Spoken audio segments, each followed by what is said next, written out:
దండొచ్చిన ఒక పని మీద ఊర్లోకి వెళ్ళాడు. వచ్చి నీ సంగతి తెలుస్తాడు. నువ్వు ఇక్కడే ఉండు. తప్పించుకోవాలని చూసావా అంతే. Dandachan Dandachan mister Dandachan. Krishnadas Krishnadas who are you? పోయినోళ్ళందరూ మంచోళ్ళు, ఉండోళ్ళు వాళ్ళ తీపి గుర్తులు, ఊరిమిలే దానికి నిదర్శనం. ఇంతకీ నువ్వెవరు? నిన్నడగాలి నేను ఈ ప్రశ్న. నువ్వెవరో నీకు తెలుసా? కృష్ణదాస్. ఆ ఐడి కార్డు మాత్రం అడగండి. నన్ను ఇక్కడ వరకు బంధించి తీసుకొచ్చిన అన్నల దగ్గర బయటే ఉండిపోయింది. అవునా? రామవర్మరాజు ఎవరో తెలుసా? అరే, ఆయన మా నాన్న మంచి కార్టూనిస్ట్. ఆయన వేసే కార్టూన్స్కి నేనే ప్రేరణ అని ఎప్పుడు చెప్తూ ఉంటారు. అయితే మీరు మా నాన్న ఫ్రెండా? Nice to meet you. కొంచెం కట్టిద్దే నీకు. నీకు మీ నాన్నెవరో తెలుసు, వాళ్ళ నాన్నెవరో తెలుసా? నాన్న వాళ్ళ నాన్న రవివర్మ. బాగుంది. నాన్నకి నాన్నెవరో తెలుసు, నాన్నకి నాన్నకి నాన్నకి నాన్నకి నాన్నెవరో తెలుసా?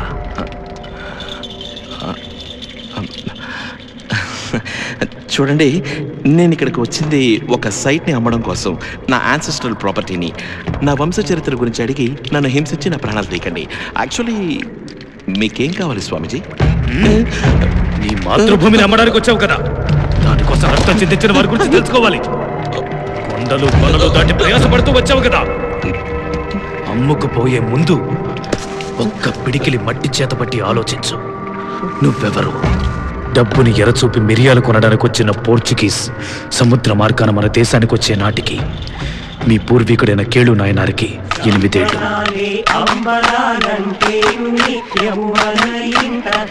వాస్కోడిగా మా తొత్తులైన కొందరు సముద్రపు దొంగలు అక్రమాలకు పాల్పడుతూ ప్రజలను దోచుకోసాగారు.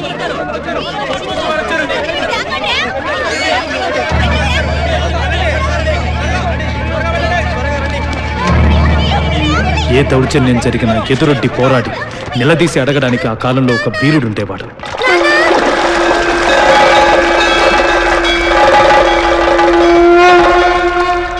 అబ్దుల్ వాళ్ళ పెళ్లింటికి పోర్చుగీసులు వచ్చి గొడవ చేస్తున్నారు.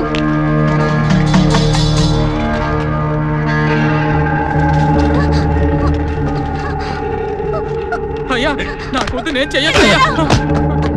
ఇంట్లోకి వచ్చి దౌర్జన్యం చేస్తావరా?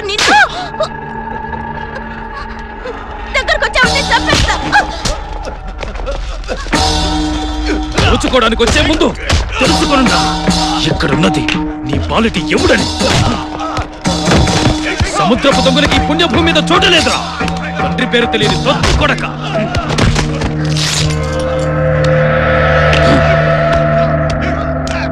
పిల్లల్ని స్త్రీలని హింసించే సంస్కృతి మా దేశ చరిత్రలోనే లేదురా.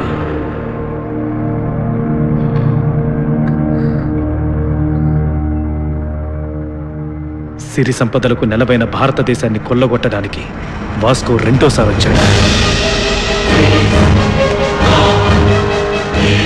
కానీ ఈసారి వ్యాపార నిమిత్తం రాలేదు, యుద్ధం చేయడానికి వచ్చాడు.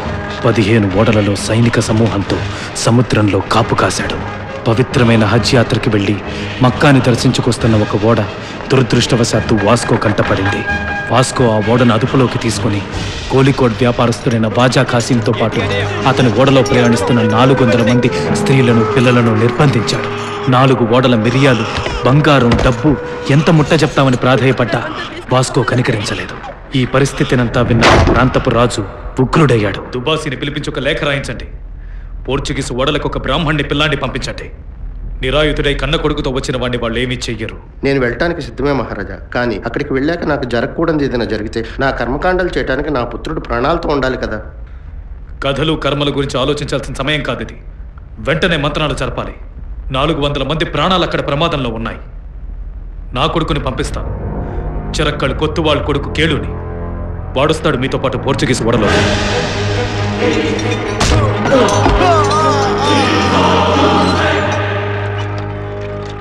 నీకు భయం వేస్తే నన్ను మీ అమ్మను మనసులో తలుచుకో. ఏ శత్రువు ముందు తలదించకూడదు, అదే క్షాత్రధర్మం. నేను వెనకే వస్తాను. ఇది నాన్న మాట.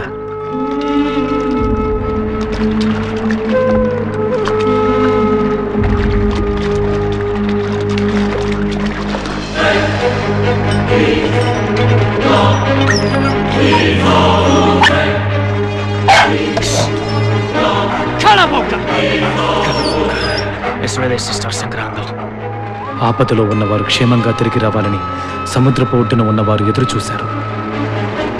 సంప్రదింపులు జరపడానికి వచ్చిన బ్రాహ్మణుణ్ణి పిల్లాన్ని వాస్కో చాలా హీనంగా చూశాడు.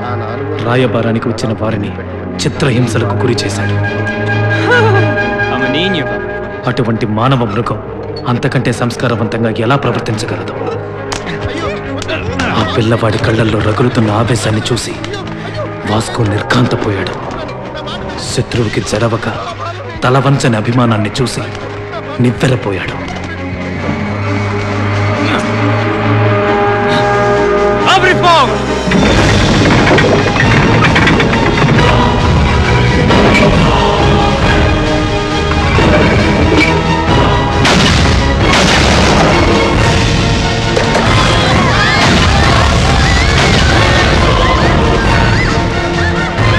సూర్యాస్తమయంలోపు ఆ పోర్చుగీస్ ఓడ సముద్రంలో మునగాలి. కన్న కొడుకు కాటికి వెళ్తాడేమోనని భయపడుతున్నట్టు ఉన్నాడు. మాతృదేశ పరువు మంట కలిసిపోతూ అమాయకులు బలవుతుంటే ఇక్కడ వేదాలు బలిస్తూ కూర్చుంటారా?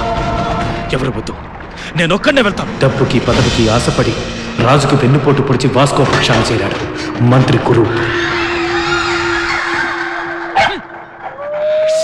అభంశం తెలియనివాడు ఈ బాలను నేను చేయకండి. రాయబారానికి వచ్చిన మాతో ఇలా ప్రవర్తించడం మీకు న్యాయమేనా? మంత్రాలు జరపడానికి వచ్చిన బ్రాహ్మణుడి నాలుకని చెవిని తెగ్గోసి తనకెంతో విశ్వాసంగా పడిన కుక్క చెవిని ఆ బ్రాహ్మణుడి చెవికి బదులుగా కుట్టాడు. లోకమంతా మహానుభావుడు అనుకుంటున్న పరమ కిరాతకుడైన ఆ వాస్కో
Fuoco.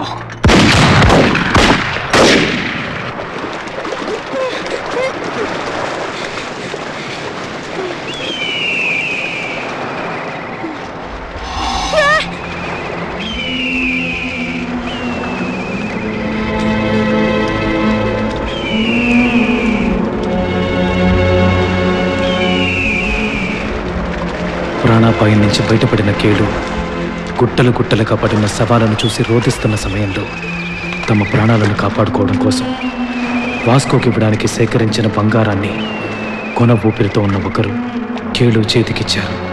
స్వలాభం కోసం కాక ఇతరుల ప్రయోజనానికి వినియోగించడానికి కేడు ఆ బంగారాన్ని స్వీకరించాడు. ఒంటరివాడైపోయిన కేడుని వవ్వాలి అనే మహమ్మదీయుడు చేరదీశాడు.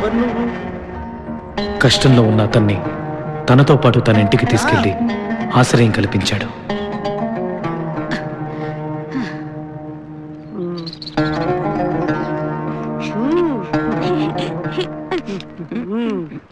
నర నరాల్లో జీర్ణించుకుపోయిన ఆవేశాన్ని పుటం పెట్టిన బంగారంతో కలిపి ఒక ఆయుధంగా మలుచుకున్నాడు కేళు. ఉరిమికి కావలసింది లోహం కాదు, నీలో ఆవేశంతో ఉరిమే జ్వాల. కొచ్చి నుంచి కొంకణ దేశం దాకా పోర్చుగీస్ సామ్రాజ్యం విస్తరించింది.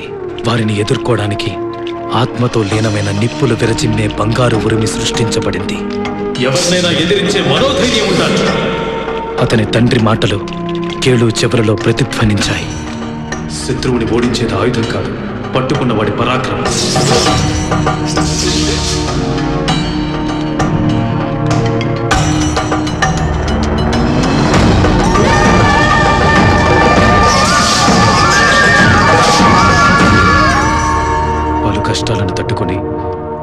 పెద్దవాడయ్యాడు. అతనితో పాటే అతని పగ కూడా పెరిగింది. వాస్కోని అంతం చేయడం ఇప్పుడు అతని లక్ష్యం.